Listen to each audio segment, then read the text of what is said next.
आज मैं फिर से लेके आ गया हूँ आप लोगों के लिए एक नया वीडियो में लेके आया हूँ आज आइटम के अंदर जो प्रॉफिट एंड लॉस होता है, यानी कोई भी सीट हो सकती है जिसके अंदर आइटम एंटर कर रखे हैं, उसके अंदर जो प्रॉफिट हुआ है लॉस हुआ है वो निकालने के लिए आज मैंने सीट बनाई है। तो आप वीडियो को पूरा देखें और जिन्होंने चैनल को सब्सक्राइब नहीं किया वो सब्सक्राइब कीजिए। तो अब मैं यहाँ पे आपको दिखा देता हूँ। आप पहले सबसे पहले यहाँ पे देखिए, आप डेमो देख लीजिए कि मैंने यहाँ पे एंटर कर रखा लक्ष्य कंप्यूटर सेंटर नौलगढ़। उसके अंदर बाद में मैंने चैनल का नाम लिख रखा है। यहाँ पे आइटम नेम, परचेज क्वांटिटी डाल रखी है, परचेज रेट, उसके बाद परचेज का अमाउंट, फिर सेल्स क्वांटिटी डाल रखी है, sales rate, sales amount, profit and loss और बैलेंस क्वांटिटी। तो यहाँ पे आप डेमो देख लीजिए। सबसे पहले जैसे आइटम नेम, परचेज क्वांटिटी के अकॉर्डिंग क्या होगा, यहाँ पे बैलेंस क्वांटिटी वगैरह चेक करनी है। यानी अगर यहाँ से मैं परचेज क्वांटिटी चेंज करूंगा तो वहां पे देखो बैलेंस क्वांटिटी ऑटोमेटिक चेंज हो जाएगी और परचेज अमाउंट भी चेंज हो जाएगा। अगर मैं यहाँ से चेंज करता हूँ, देखो अभी बैलेंस क्वांटिटी 4 है, मैं यहाँ पे एंटर करता हूँ 10 एंटर किया तो वहां पे बैलेंस क्वांटिटी 0 दिखा रहा है, क्योंकि मेरे पास जितनी क्वांटिटी परचेज में है उतनी क्वांटिटी मैंने सेल कर दी। यहाँ पे 5 क्वांटिटी है, यहाँ पे मैं इसकी बढ़ा देता हूँ, यहाँ पे मैंने कर दिया 31, तो वहां पे देखो कितनी क्वांटिटी आ गई। अब वहां पे एक क्वांटिटी शो हो रही है, यानी जितने आइटम हमने बेच दिए उसके बाद जो बचती क्वांटिटी वो यहाँ पे निकालने के लिए काम में आता है। यानी अपना प्रॉफिट कितना हुआ, लॉस कितना हुआ, वो यहाँ पे शो करने के लिए काम में आता है। तो मेरा ये इतना प्रॉफिट हुआ है, जितने आइटम डाल रखे हैं उन आइटम पे सारा का सारा प्रॉफिट हुआ है। किसी पे 7,000 हुआ, किसी पे 500, किसी पे 700, किसी पे 700, किसी पे 10 रुपए का प्रॉफिट हुआ। और उसके बाद में हमारे पास में लास्ट में क्या बची है, उनकी बैलेंस क्वांटिटी बची हुई दिखाई दे रही है।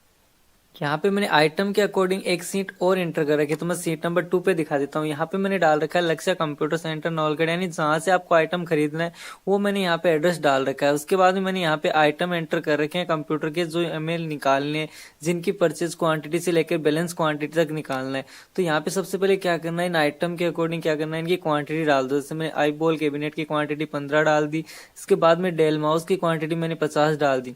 उसके बाद में डेल कीबोर्ड इसकी क्वांटिटी डाल दी 65। परचेज की क्वांटिटी डाल रहे हैं फ्रेंड्स ये, यानी हमने जो आइटम परचेज किए उनकी क्वांटिटी डाल रहे हैं। जैसे सीमोस 250 परचेज कर ली मैंने, मदरबोर्ड 365 परचेज कर लिए, रैम मैंने 150 परचेज कर ली, हार्ड डिस्क मैंने परचेज कर ली, प्रोसेसर मैंने परचेज कर लिया, एसएमपीएस परचेज कर लिया। यानी इनकी क्वांटिटी यहाँ पे एंटर कर दी। प्रोसेसर मैंने 356 कर लिया और एसएमपीएस कर लिया 145 परचेज कर लिए। अब हमें डालना है परचेज की रेट। अब ये 15 आइटम है, इनकी एक क्वांटिटी है, इनके अकॉर्डिंग क्या डालना है हमें, यहाँ पे इनकी रेट डालनी है। यानी पूरे आइटम की नहीं, अब एक एक आइटम की रेट डालेंगे। तो मान लेते हैं एक आइटम की रेट है आई बॉल कैबिनेट की 10,000 रुपए, डेल माउस की रेट है 350 रुपए, डेल कीबोर्ड की रेट है 750 रुपए। उसके बाद डेल मॉनिटर की रेट डाल देते हैं यहाँ पे 1350 रुपए। इसके बाद में एचपी प्रिंटर की रेट डाल दी मैंने 12,500। उसके बाद में सीमोस बैटरी की रेट डाल देता हूँ मैं यहाँ पे 15 रुपए, 20 रुपए, जितने डालना है आप यहाँ पे डाल सकते हो। मैंने डाल दिया 15 रुपए। उसके बाद मदरबोर्ड का डाल दिया मैंने 1360 रुपए। उसके बाद में रैम का डाल दिया 1450। उसके बाद हार्ड डिस्क के डाल दिया मैंने 1650। फिर डाल दिया प्रोसेसर मैंने 356 खरीदे। एक प्रोसेसर की रेट मैंने डाल दी 150। और इसके बाद में डाल देता हूँ एसएमपीएस की रेट, जो मैंने डाल दी 950 रुपए। यानी ये जो परचेज की रेट लिखी है मैंने एक एक आइटम की लिखी है, और हमें निकालना किन की है, जितने आइटम हमने परचेज किए उतने निकालना है। तो सबसे पहले क्या करना है, यहाँ पे परचेज अमाउंट निकालना है। तो सबसे पहले करना पड़ेगा आपको इक्वल साइन, तो मैंने यहाँ पे लगा दिया इक्वल साइन। इसके बाद करना है परचेज रेट को इनटू करना है परचेज क्वांटिटी से, यानी परचेज रेट को गुणा कर दो परचेज क्वांटिटी से, तो क्या निकल के आ जाएगा, परचेज का अमाउंट निकल के आ जाएगा। अब इसको पकड़ के ड्रैग एंड ड्रॉप कर देते हैं नीचे। मैंने इसको पकड़ के ड्रैग एंड ड्रॉप कर दिया। जैसे ड्रैग एंड ड्रॉप करोगे तो पूरे क्वांटिटी और रेट के अकॉर्डिंग इनका अमाउंट निकल के आ जाएगा। अब डालनी है हमें सेल्स क्वांटिटी मतलब हमने परचेज जो की है या तो उसके इक्वल बेच सकते हैं या उससे कम बेच सकते हैं, उससे ज्यादा सेल नहीं कर सकते। तो मैं इससे कम ही क्वांटिटी यहाँ पे एंटर कर सकता हूँ। इनसे ज्यादा करूंगा तो ज्यादा तो मेरे पास स्टॉक में नहीं है, तो मैं सेल नहीं कर सकता।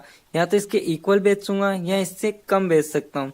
तो मान लेते हैं यहाँ पे मेरे आई बॉल कैबिनेट 15, उसमें से 10 सेल कर दिए। डेल माउस मेरे पास 50 थे, उसमें से 45 सेल कर दिए। डेल कीबोर्ड 65 थे, 60 कर दिए। डेल मॉनिटर 35 में से 35 सेल कर दिए। 14 में से एचपी प्रिंटर 10 कर दिए। सीमोस 200 कर दिए। मदरबोर्ड 300 सेल कर दिए। रैम मैंने 100 एंट कर दी, और यहाँ पे एचडीडी 110, प्रोसेसर 200 और एसएमपीएस मैंने 150 सेल कर दिए। यानी 100 सेल कर देता हूँ मैं यहाँ से, यानी इससे कम करना है हमें। अब डालना है सेल्स की रेट। अब सेल्स की रेट हमें किससे डालनी है, जो परचेज की है उससे ज्यादा डाल सकते हैं, या उससे कम डालेंगे तो क्या होगा, अपना प्रॉफिट एंड लॉस आएगा। यानी इसके इक्वल डालेंगे तो कोई प्रॉफिट होगा नहीं, और इससे ज्यादा डालेंगे तो अपना प्रॉफिट होगा, और इससे कम डालेंगे तो अपना लॉस होगा। तो यहाँ से मैं इससे ज्यादा ही डाल देता हूँ, मेरे को प्रॉफिट चाहिए। तो मैंने यहाँ पे कैबिनेट की रेट डाल दी 10,500 रुपए, डेल माउस का डाल दिया मैंने 400 रुपए, डेल कीबोर्ड का डाल दिया 800 रुपए, डेल मॉनिटर के 1450 रुपए, एचपी प्रिंटर के डाल दिए मैंने 13,000 रुपए। इसके बाद सीमोस के मैंने डाल दिए 20 रुपए। यहाँ से मैं 20 रुपए एंटर कर देता हूँ। इसके बाद में डालना है मदरबोर्ड का, मदरबोर्ड का डाल दिया मैंने 1400 रुपए। इसके बाद में रैम का डाल दिया 1500 रुपए, हार्ड डिस्क के डाल दिए 1700 रुपए। इसके बाद में प्रोसेसर के डाल देता हूँ मैं यहाँ पे 150 में खरीदा था, 160 में बेच देता हूँ। एसएमपीएस की डाल दी मैंने 1000 रुपए। अब हमें निकालना है सेल्स का अमाउंट। सेल्स का अमाउंट किस पे निकलेगा, तो इक्वल साइन लगाओ, सेल्स रेट को इनटू करना आपको सेल्स क्वांटिटी से। तो इसके बाद एंटर बटन प्रेस करो।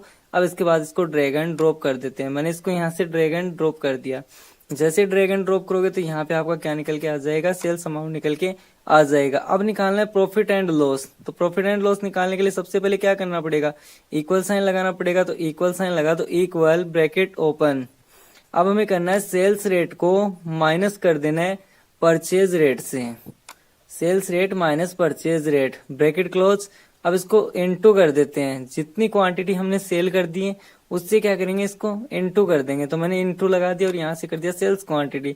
अब एंटर बटन प्रेस कर दो। तो यहाँ पे क्या निकल के आ जाएगा, एक प्रॉफिट, एक आइटम का प्रॉफिट यहाँ पे निकल के आ गया। मैं इसको ड्रैग एंड ड्रॉप कर देता हूँ, तो मेरे पास सभी आइटम का क्या निकल के आ जाएगा, प्रॉफिट एंड लॉस निकल के आ जाएगा। अब हमें निकालनी है बैलेंस क्वांटिटी।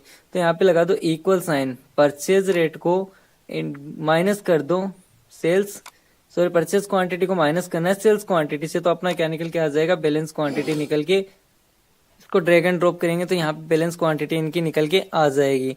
अब एक आइटम पे 0 बैलेंस क्वांटिटी दिखा रहा है, इसका मतलब हमने क्या किया, डेल मॉनिटर 35 में से 35 सेल कर दिया, तो यहाँ पे दिखा रहा है 0।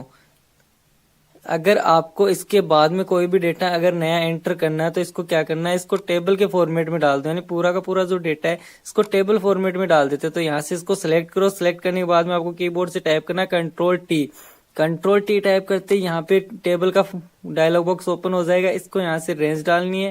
उसके बाद में माई टेबल हैज हेडर पे चेक लगा देना आपको।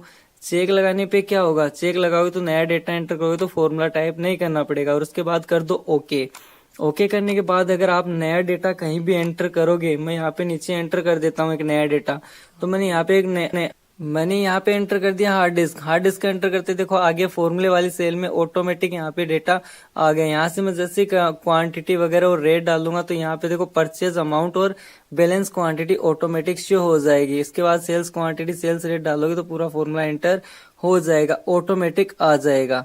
यहाँ से आप चेक कर सकते हो, देखो बैलेंस क्वांटिटी में 10 दिखा रहा है, इसका मतलब अपने पास 10 आइटम है। आशा करता हूँ दोस्तों इस बार का वीडियो भी आपको पसंद आया होगा। तो वीडियो को लाइक कीजिए, वीडियो को ज्यादा से ज्यादा शेयर कीजिए और कमेंट कीजिए कि मैं अच्छी वीडियो आपके लिए लेके आता रहूं। जय हिंद, जय भारत, टेक केयर दोस्तों।